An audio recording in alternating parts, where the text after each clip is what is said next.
has been COVID-19's impact upon Europe and the international system?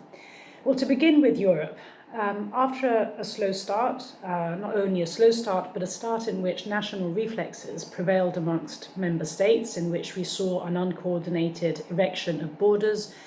in which we saw the restriction of the export of medical supplies,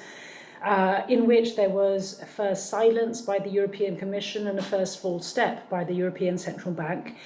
it is clear that Europe now is in a different phase and it's beginning to rise to the challenge. We have seen a number of fairly remarkable steps being made over the last few weeks, beginning with the suspension of the Stability and Growth Pact, with an extra 750 billion by the European Central Bank in temporary asset purchases, and the inclusion of new instruments such as, for example, the SURE instrument for an employment insurance scheme for European citizens, an extra 200 billion by the European Investment Bank, and a reform European stability mechanism. So there have been a number of important agreements and decisions that have been taken, and perhaps even more significantly, there has been the launch of a process to reach an ambitious recovery fund, which obviously then also ties up with the question of a new multi-annual financial framework, which promises to be infinitely more ambitious than the previous one.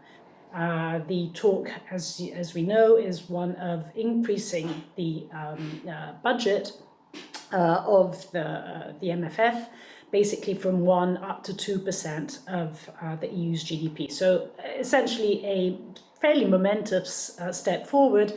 which I think leads us to conclude that so far the EU has been acting in a radically different way from the way in which it acted back 10 years ago in response to the global financial crisis, both in terms of the timing as well as the content of its response. Now, the jury, of course, is still out as to whether this is going to be sufficient, given that we're talking about a far graver crisis than the one that we lived through 10 years ago. But it's clear that there is a growing appreciation amongst member states and EU institutions that this really is a make it or break it moment for the European Union.